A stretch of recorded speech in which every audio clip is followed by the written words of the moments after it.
अस्सलामुअलैकुम रहमतुल्लाहि व बरकातुहू। उम्मीद है कि आप सब लोग ठीक होंगे और दुआ है कि अल्लाह ताला हम सब की ज़िंदगी को, सेहत को और हमारे दस्तरख़ानों को हमेशा हरा भरा रखे और बरकत अता फ़रमाए। आमीन सुम्मा आमीन। आज मैं आपके लिए जो रेसिपी लाई हूँ वो है केक की रेसिपी। बहुत ही सुपर सॉफ्ट और मॉइस्चर केक बनकर तैयार होता है। बहुत ही अमेजिंग रेसिपी है। अमेजिंग इसलिए है कि इसमें ना तो कोई अंडा डाला है, ना कोई दही और ना ही कोई दूध वगैरह इसमें डाला है, लेकिन फिर भी इतना सुपर सॉफ्ट स्पंजी केक बनकर तैयार हुआ है। तो है ना फिर हैरत अंगेज़ रेसिपी। मेरी कोशिश यही होती है कि मैं आपके लिए जो भी वीडियो बनाऊँ वो बहुत ईजी हो और कम ख़र्च वाला नशी हो और उसे हर कोई बना सके। तो वीडियो बहुत इंटरेस्टिंग होने वाली है। जानिए कि इसमें मैंने ऐसी क्या चीज़ें डाली हैं जो इतना ज़बरदस्त फ्लफ़ी केक तैयार हुआ है। तो चलिए अपनी रेसिपी शुरू करते हैं। बिस्मिल्लाहिर्रहमानिर्रहीम। यहाँ पर मैंने एक बाउल ले लिया है जिसमें हमने केक का मटेरियल तैयार करना है। तो सबसे पहले मैं इसमें 1 कप चीनी डालूँगी। ये आम रेगुलर चीनी है। आप चाहें तो इसका पाउडर बनाकर भी इस्तेमाल कर सकते हैं। अब जो इसका मेन इंग्रेडिएंट है वो है जूस। यहाँ पर मैंने एक साशे ले लिया था और इसको 1 कप पानी में घोलकर इसका जूस बनाकर इसमें डाल दिया है। अब तीसरी चीज़ हम इसमें डालेंगे ऑयल। ये कुकिंग ऑयल है, आधा कप मैंने यहाँ पर ऑयल ले लिया है, ये भी मैं इसमें डाल दूँगी। तो अब मैं इसमें चंद कतरे मैंगो एसेंस के डालूँगी। अगर ये नहीं है तो आप वनीला एसेंस भी इसमें डाल सकते हैं। नहीं है तो आप उनको स्किप कर दें, टेस्ट में कोई फ़र्क नहीं पड़ेगा। 1 चुटकी मैं इसमें नमक डाल रही हूँ और 1 टेबल स्पून मैंने भर के इसमें सिरके का डाल दिया है। तो इसको उस वक़्त तक मिक्स करना है जब तक चीनी का दाना जूस में अच्छी तरह से मिक्स नहीं हो जाता, चीनी के दाने बाकी ना रहें। तो मैंगो जूस की जगह आप ऑरेंज जूस, पीच जूस वग़ैरह का भी इस्तेमाल कर सकते हैं। तो अब हमें इसमें डालना है 2 कप और 2 टेबल स्पून मैदा, यानी 2 कप के अलावा 2 टेबल स्पून मैदे का मैंने इस्तेमाल इसमें किया था। तो मैदे को केक या बिस्किट वग़ैरह में या किसी भी चीज़ में जब भी आप इस्तेमाल करें तो उसको हमेशा छान कर इस्तेमाल करें। अब मैं इसमें 1 टेबल स्पून बेकिंग पाउडर का डालूँगी और तमाम मैदे को मैं छान लूँगी। अच्छी तरह से मैंने इसको छान लिया है। अब इसको मैं मिक्स कर लूँगी।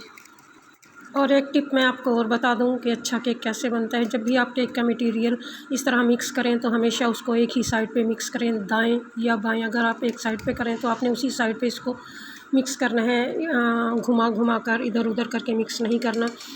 तो अब मैं इसमें थोड़ा सा कलर डालूँगी। 1 चुटकी मैंने यहाँ पे फूड कलर डाल दिया है। इससे कलर जो है वो केक का खूबसूरत आ जाएगा, क्योंकि चीज़ वही अच्छी होती है जो देखने में भी खूबसूरत लगे। अगर आप चाहें तो इसको स्किप भी कर सकते हैं। अब मैं इसमें आधा कप तेज़ गरम पानी डालूँगी। आप देख रहे हैं इसमें से भाप भी निकल रही है। पानी को तेज़ गरम करना ज़रूरी है। आधा कप तेज़ गरम पानी करके इसमें डाल दें तो ये एक पतला सा बैटर बन जाएगा। ये आम केक से थोड़ा सा पतला होगा। आम केक की कंसिस्टेंसी इससे थोड़ी सी गाढ़ी होती है, ये थोड़ा सा पतला हो जाएगा। तो इसको अच्छी तरह से मिक्स कर लेना है कि पानी जो है वो केक के बैटर में अच्छी तरह से मिक्स हो जाए। तो अब यहाँ पर मैंने केक टिन ले लिया है जिसमें मैंने केक बनाने हैं। अगर आपके पास है तो ठीक है, नहीं तो आप किसी भी बर्तन में, किसी भी सांचे में डालकर इसको बना सकते हैं। इसको मैंने ऑयल लगाकर ग्रीस कर लिया था और उसके ऊपर मैदा डस्ट कर लिया। अब केक का जो मटेरियल है आप देख रहे हैं कि कितना रनी सा है।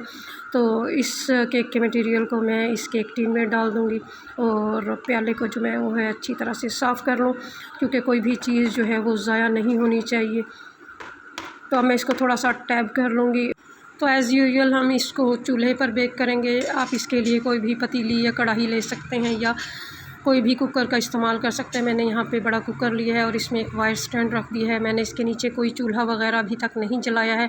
आप चाहें तो इसको प्री हीट कर सकते हैं 5-10 मिनट पहले, लेकिन मैंने इसको ना प्री हीट किया है ना भी इसके नीचे कोई चूल्हा वगैरह जलाया है। इसके अंदर केक टिन मैंने रख दिया है और इसके ऊपर ढकना डाल दिया है और मोटा कपड़ा भी मैं इसके ऊपर डाल दूँगी ताकि इसकी जो है गर्म हवा बाहर ना निकले और ढकना जो है वो ऊपर से गर्म रहे और हमारा केक जो है वो ऊपर से भी अच्छी तरह से बेक हो जाए। अब मैं इसके नीचे चूल्हा जला दूँगी। पहले 3-4 मिनट मैं इसको फुल आंच पर पकाऊंगी, फिर मैं इसकी आंच हल्की कर दूंगी, बिल्कुल इस तरह जिस तरह हम चावलों के नीचे चावल दम लगाने के लिए आंच को करते हैं। तो टोटल टाइम इसका बेक होने का 45 से 50 मिनट तक का है। तो 45 मिनट बाद मैंने इसको खोल लिया है। तो देखें माशाल्लाह केक बड़ा अच्छा सा तैयार हो चुका है। तो छुरी से मैंने इसको चेक भी कर लिया है, बिल्कुल साफ़ है। तो अब हम इसको निकाल लेते हैं और इसको ठंडा होने के लिए रख देते हैं, क्योंकि बहुत सॉफ्ट है। अगर हम इसको गरम गरम निकालेंगे तो ये ख़राब हो जाएगा। तो ये रूम टेम्परेचर पे आ चुके हैं। अब मैं इसके दरमियान से भी और साइडों से भी किनारे अलहदा कर लूँगी और इसको एक प्लेट में शिफ्ट कर दूँगी। तो है ना कितनी हैरत अंगेज़ और दिलचस्प रेसिपी।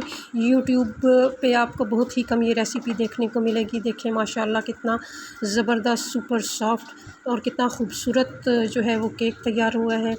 तो टेस्टी भी बहुत था, जब हमने खाया तो बहुत मज़ेदार, सबको केक पसंद आया। तो आप चाहें तो इसको ऐसे ही खा सकते हैं या आप इसकी थोड़ी सी डेकोरेशन कर लें, क्योंकि चीज़ वही अच्छी होती है जो पहले आँखों की भूख को ख़त्म करे और फिर पेट की भूख को ख़त्म करे। तो यहाँ पे मैं इसकी आम से थोड़ी सी डेकोरेशन कर लूँगी। अब तो ये बॉल्स भी मैंने मैंगो के ही बनाए हैं। स्कूपर की मदद से मैंने ये बॉल्स बना लिए थे और इसकी डेकोरेशन कर रही हूँ। आप जिस तरह मर्ज़ी चाहे इसकी डेकोरेशन करें, जो आपको अच्छी लगे। नहीं तो आप बिना डेकोरेशन के भी इसको खा सकते हैं। झटपट बनाएं और झटपट चाय के साथ खा लें। बहुत मज़े का और टेस्टी केक तैयार होता है। अगर आपको मेरी वीडियो अच्छी लगी हो तो प्लीज़ सब्सक्राइब करें, लाइक करें और फैमिली और फ्रेंड्स में इसको शेयर भी ज़रूर किया करें और कमेंट्स करें और लाइक तो ज़रूर ही किया करें, क्योंकि जब खाने की कोई तारीफ़ करता है तो मेहनत वसूल हो जाती है। चलते चलते आखिरी बात, honest relations are just like water, no colour, no shape, no space, but still very important for life. दुआओं में याद रखिए। फ़ी अमानिल्लाह।